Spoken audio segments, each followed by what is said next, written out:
feel like one of the charms of my channel is that I can turn any tag video into the unpopular opinion tag. Hello everybody, it's Kara from Wild Book Garden, and today I am back with another casual, chatty, get ready with me as I talk about books sort of video. I'm going to be doing another tag. I thought that was a fun thing when I did it with the mid-year book freakout tag, and I know some of you guys are enjoying it, which is great. So yeah, just like hang out with me if we want to get ready together, if you want to use this as a crafting sprint, if you just want to use it as like a chill background video, like whatever you're doing. I am going to be doing the, let me check on the name here, the Anti-TBR Tag, which I believe is originally created by Nicole in her books. I will link that original down below. And I was tagged by Mel from A Book Fiend Named Mel and Becca from the book Sanctum, so I will link them below as well. And I'm very excited to share some thoughts and opinions on these questions. I love these questions. So I'm gonna do my usual kind of like very basic quick overview of like the makeup I'm gonna be using so that I can mainly just focus on talking about the books. So I'm going to use the Milani Soft Focus Glow Complexion Enhancer, which sounds so fancy. And then I'm also, for foundation, I'm going to be using the e.l.f. Camo CC Cream, which also has SPF 30. That's cool. And this is in the shade Fair 120N. I think I might actually do a little powder today, and so I'm going to use the L'Oreal True Match in the shade, is this like Natural Ivory or something? Oh, Classic Ivory. Then for blush, I think I'm gonna try and use the Juvia's Place Liquid Blush. This is in the color Sweet Berries. These are beautiful. They are extremely potent though, so like this is a very dark shade. But I tend to get colors like this because I like the actual color, even if like the depth is maybe intended for people with a deeper skin tone, so we'll see how that goes. I think I might also use the Spaced Out Highlighter Duo from Unearthly. Did I use that previously? I don't remember. Icing eyeshadow base from Glamlight in the color White Frosting. So this is the white eyeshadow base. Let's see, what else am I using? For lips, I am gonna do the Colored Rain lip liner in the shade Decadent. This is like a deep brown. And I'm going to use one of the Blend Bunny matte lip creams in the shade Runaway. I am like very picky about liquid lipsticks, but this is like a really comfortable one. It's not as like transfer proof as other ones, but to me that doesn't matter nearly as much as it not feeling uncomfortable on my lips. Let's see, Big Mood Mascara from e.l.f. For brows, I'm actually not using that tiny Wet n Wild pencil. I'm going to use the Matte For You Brows palette by Sydney Grace. They released this during their Christmas in July sale, and I picked one up, and I love that they have, like, it's like all of these different powders that you can use as like eyeshadow, eyebrows, eyeliner. Let me see if I can show you without the mirror there.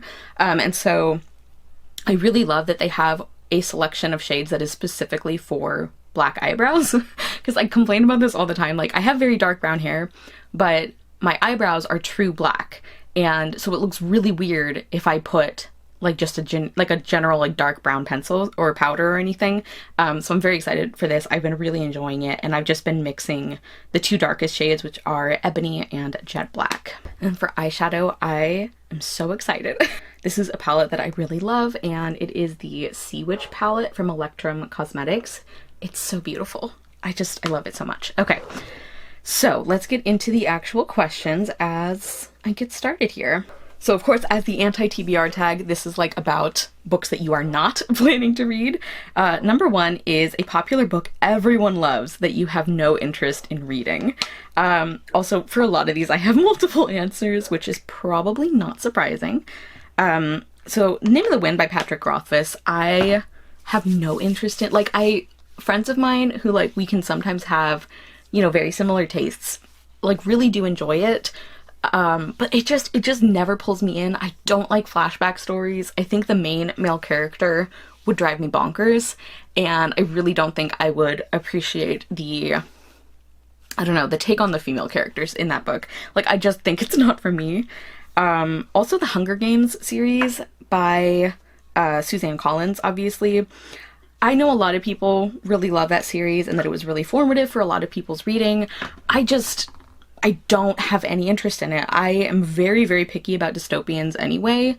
And it's just never appealed to me at all. Also, Red, White, and Royal Blue by Casey McQuiston. My name is McManis recently, like relatively recently, read it as part of a project that we were involved in, like one of those collabs that was super fun. And it like I knew it wasn't going to be my thing, and just hearing McManis review it just really confirmed that for me. Like that particular kind of like political AU contemporary like fantasy world almost is just, I find it really like depressing. And I also think Casey McQuiston's way of writing the like talking about the issues in the most superficial way, it sounds like, would really get on my nerves. I don't think I would like that, and I also don't think I would care that much. Like, I know the romance is like pretty like smut forward from what I've heard, like not necessarily like I don't think it's like an erotic romance, for example, but I just think that a lot of the emphasis, especially at the beginning part of their relationship, is on like the physical thing, like the friends with benefits, and I just never find that as interesting. So there's a lot of reasons that it's just not for me. And then finally for this question, I have The Kiss Quotient by Helen Huang. I have had several people recommend that series to me, and I'm not saying like I'm vaguely interested in maybe the third book in that series, but the premise for The Kiss Quotient, like truly one of my most hated tropes of all time. And you guys know I have some strong opinions about like romance tropes anyway, but one of my most hated things in any kind of story is like character feels like they're bad at relationships, and they decide that the reason for that, or the way to fix that, is that they need to like get better at sex, basically. I really hate that trope. There's no way to like make that enjoyable to me. I just find it like honestly a little uncomfy that like the story is sort of endorsing this idea that the character owes it to other people to like have sex in the way that they want. I don't know. I just find that uncomfortable, and I know that that's probably an oversimplifying of what goes on in the book, but I just can't get past the fact that even if ultimately there is some like pushback against that idea, just having that as the premise for the romance and having that be the reason that these characters fall in love and find each other, it's icky to me, and I can't really explain it better than that. Number 2 is a classic book or author you don't have an interest in reading. Thomas Hardy, some of his like lesser well-known works sound more interesting to me, but like I feel like just knowing what his most famous books are, or like are about, or how they go, and also knowing some things about his personal life. And then the other one I put is Lolita by Vladimir Nabokov. I cannot even express how little I want to read this. I don't care how beautiful the writing is. I don't care what an interesting experiment it is in terms of writing a main character who is a literal child rapist. I don't care. Like, there's nothing that could make that feel like a worthwhile piece of art. And also, like, people will say sometimes, like, oh, but he didn't intend it to, like, romanticize sexual abuse of children. Like, that's not why he did it. That's not why he wrote it. That's the opposite of what he intended.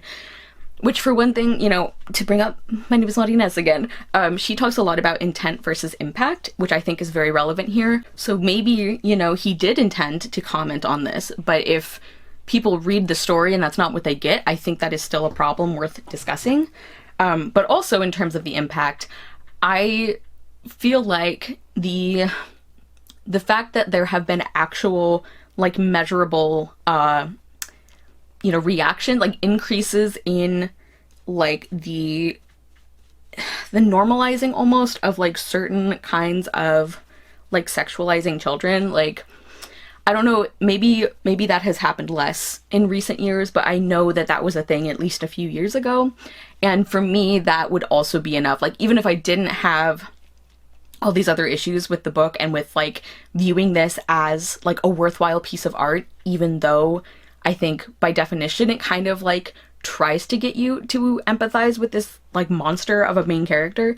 Like, even if I didn't have all those other issues, I think like looking at the impact of this story would be enough to make me not want to read it. Number 3 is an author whose books you have no interest in reading. So this is like as opposed to like a classic author, and I have a couple. So Andy Weir is one of them. I know that people really love The Martian, and I've heard mixed things about his other books. I like The Martian is the one that seems to be like most well loved from people, but I just don't care. Like I read some sci-fi, but not super often, and I just am not interested in it. And I don't really like people say that, oh, he makes the science parts of it so interesting and funny.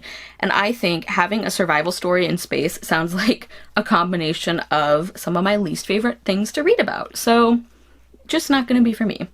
And then the other one is Alice Oseman. And this is not because I feel like I would really dislike her stuff. It's like, I can't explain why. Like, her books clearly mean a lot to a lot of people. It sounds like they're done well. Like, I have no real reason for it. I just never feel any kind of pull towards any of her books. And then as kind of a second part to that, a problematic author whose books you have no interest in reading. You can combine this with the first question or answer it separately. I picked 2 for this. One of them is Sherman Alexie. He is a sexual predator.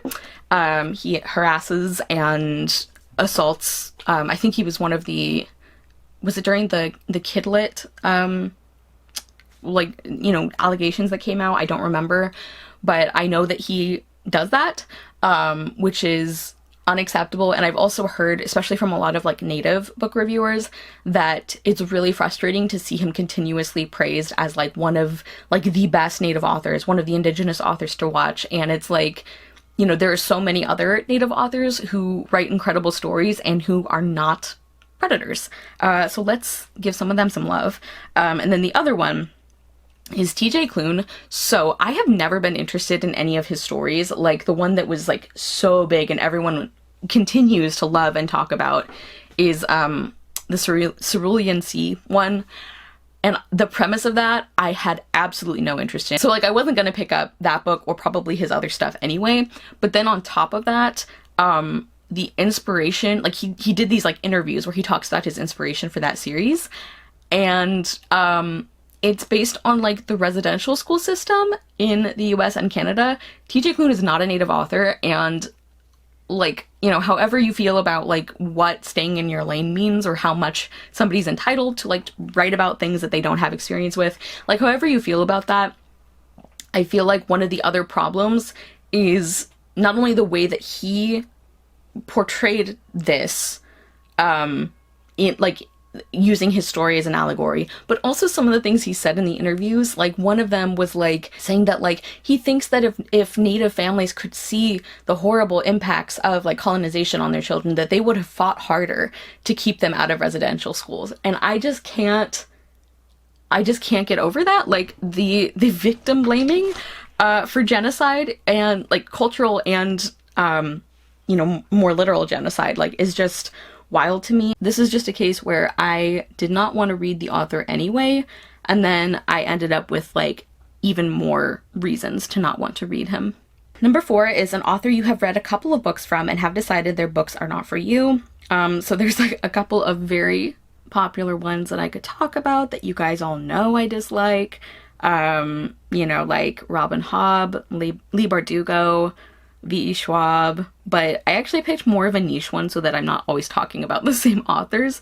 So A.M. Howell is one for me, and it's just really disappointing. I've read 2 of her books, and I think I'm good now, because I just keep thinking that I should like her stuff. Like, it sounds like something I would enjoy. She writes middle grade historical fantasy, and the premises of her books always sound amazing, and both of the ones I have read have been the most bland, mediocre, nothing like kind of books. Like I don't know what it is, if maybe partly it was because I had really high expectations, but I just did not like, I didn't get it. Like, she's definitely not a very hyped author, but her books seem to be very well reviewed by the people who have read them, and just it really did nothing for me, and I was really sad about it, especially because like, again, the premises sound like things that I should really enjoy, but I just feel like her characterization is really lackluster. I think the themes that she tries to handle are not handled very effectively.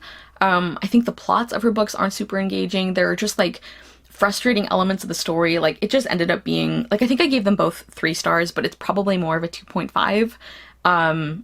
Yeah, I was really let down by those books, but now I know that I don't need to seek out any more from her. Now for the eyeshadow, as I always say, my favorite part. One of the ways that I really like doing my eyeshadow, that I think it works really well for my eye shape, is sort of a modified version of what Annette's Makeup Corner did. She did like a very short, very easy to follow tutorial for like hooded eyes. And I don't think I have like hooded eyes exactly, but I think they're fairly deep set, which means that a lot of like, I don't know, more standard eyeshadow patterns don't look super great on me, or I don't enjoy them as much. So anyway, I just have been really enjoying doing like, I basically take a like chunky angled brush. I really love these from Sydney Grace. This is, where is it? E05, I think. And so I'll take like the dark color that I want kind of in the outer part of my eye, and I'll like stamp it on in an angle. And then I'll do like shimmers and stuff over that, which I have been loving. So that's the plan as I continue to answer some questions. Number 5 is a genre you have no interest in, or a genre you tried to get into and couldn't. Excuse me as I just knock things down. So I feel like I've said this answer in various questions like this, but I think one of the best answers is really, for me, erotica, because I am extremely picky with sex scenes, and even with like genre romance, I'm very just picky about those in general. Like I've talked to some friends about this, and we all kind of agree that like obviously taste in books is, you know, very subjective, very personal preference anyway, but I think especially in romances, and especially for the more like, I don't know, intimate scenes, I feel like that is especially true. So yeah, just I've never read erotica, and I don't plan to. I think I would just want more character development, more relationship development. And also, like I said, I am very picky about sex scenes, so it doesn't really make sense to me that I would pick up something where that was like even more of a focus, you know?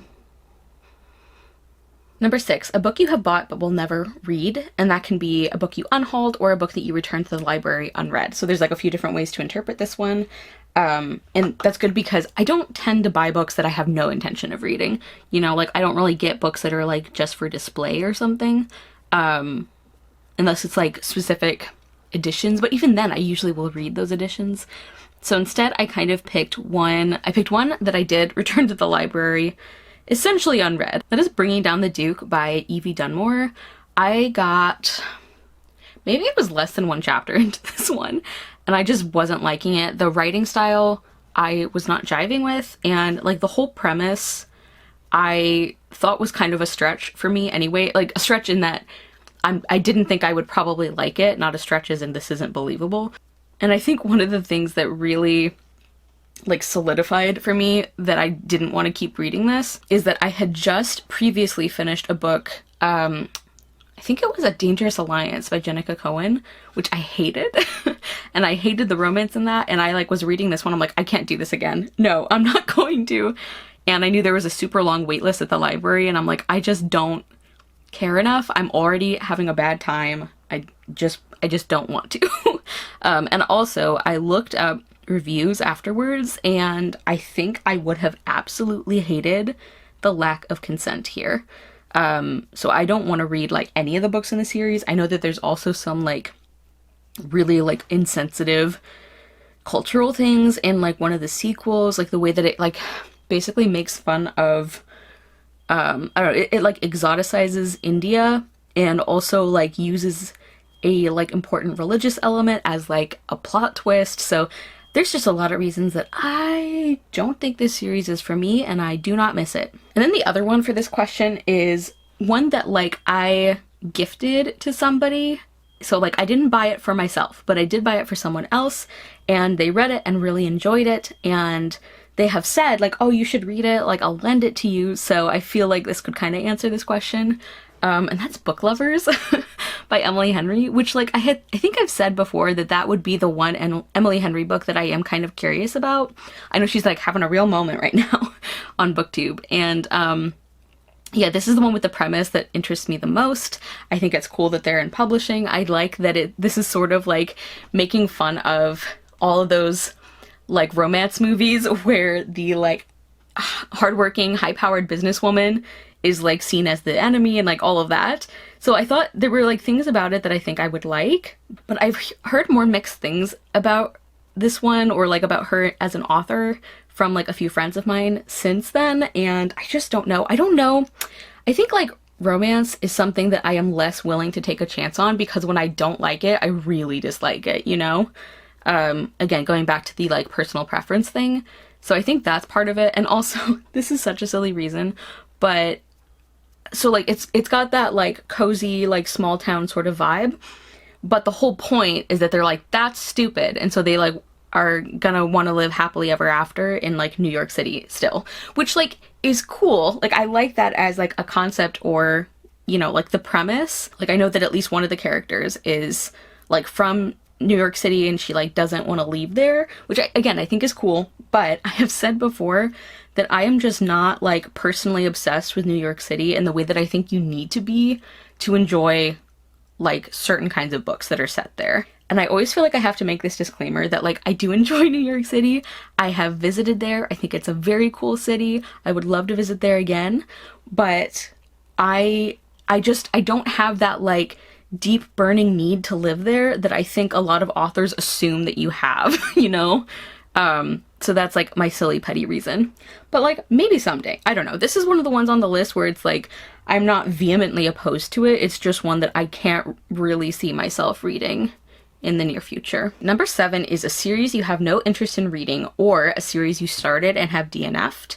And I think all my answers are, they apply for the second part of the question. Also, I should show you guys what I'm actually doing. So I'm taking that darkest purple shade called Siren Song, and that's the one that I'm kind of like stamping and blending. And then for the shimmers, what do we want to do?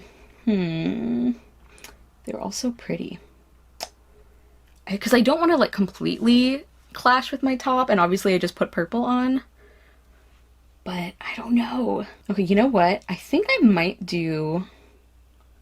Maybe I'll do Lorelei, which is this shimmer here. And I might also do Siren, which is this like green to purple duochrome. Maybe I'll do that. I think that'll be pretty. So in the meantime, series that I have DNF'd. This one is not a surprise, but you guys heard me complaining about Lore Olympus by Rachel Smythe. I just like vehemently despise the romance, which is like the main point. I find it super uncomfortable. I think the 2,000-year age gap is weird and unnecessary. I think that all the female characters are sexualized and infantilized simultaneously, and it just makes me feel icky. I don't like it. I read A Kiss at Midnight by Eloisa James like several years ago now, and I'm still not over it, obviously. So this is like a loose Cinderella retelling. I guess not so loose. And it's a historical romance, and I absolutely hated it. And it's because of the guy. I freaking could not stand him, and like there was a really disturbing like lack of consent here. Like I know that I think it's like one of the slightly older ones Eloisa James has written, so maybe that's part of it, but I just had a horrible time. And I also like the Not Like Other Girls vibes in this book are so strong. Like it's one of those books where like you have the main character and then you have like one older woman who you're supposed to like, with kind of the implication being like our main character is the only girl her age who is like a worthwhile human being. I feel like this is like a sneakier way of doing the Not Like Other Girls thing, because it's like, see, there's more than one female character who you're supposed to like, and it's like, yeah, but all the ones who are like her competition you're supposed to hate because they're like shallow and stupid and vapid or whatever, and they probably like dresses, those monsters. I don't actually remember if the main character hates dresses or not. I'm just like, as an example. So yeah, I hated that one, but like honestly the biggest reason was the love interest and I think it would count as assault. So I talked about that at more length in a video where I did like least favorite books, so I can link that if you want more thoughts. But like it's a romance series, so it's not necessarily meant to be like read in order, or like, you know, you could skip around, but I had such an unpleasant time with that book that I honestly can't really picture myself wanting to read anything else by Eloisa James. Like, I just don't, I don't think I can give her the benefit of the doubt unless I, like, hear something vastly different.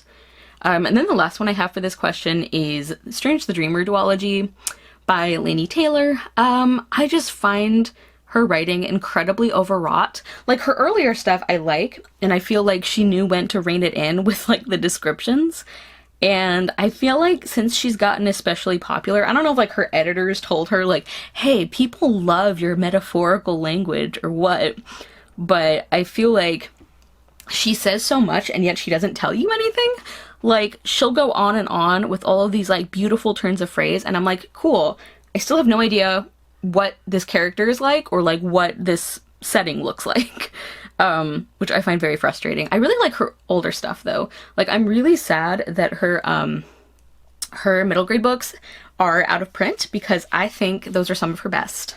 All right, I'm gonna go back into some of these purples, but I think this looks so cool. I like it a lot. And now I'm thinking I should have picked, like, a purple lipstick. I don't know. We might reevaluate as I go. Okay, I think this is the last one. Number 8 is a new release you have no interest in reading. So basically anything Ali Hazelwood or Taylor Jenkins Reid is doing. For Taylor Jenkins Reid, I actually think her earlier, more like contemporary fiction books are more interesting sounding to me, and I have one, and I do plan to read it. So it's not like I never want to read anything by her, but all of her, like, big name historical ones don't really interest me. They don't really pull me in, or some of them outright sound like things I would hate. Like, I hate, like, musical group, like, historicals or, like, contemporaries or anything, so Daisy Jones and the Six is not it for me. But even, like, her other really well-known ones also just don't do anything for me. And then Ali Hazelwood, because I DNF'd The Love Hypothesis in, I think that one might also have been, like, one chapter, or maybe less than a chapter. I was already being driven up the wall by the, like, tiny girl, giant man thing.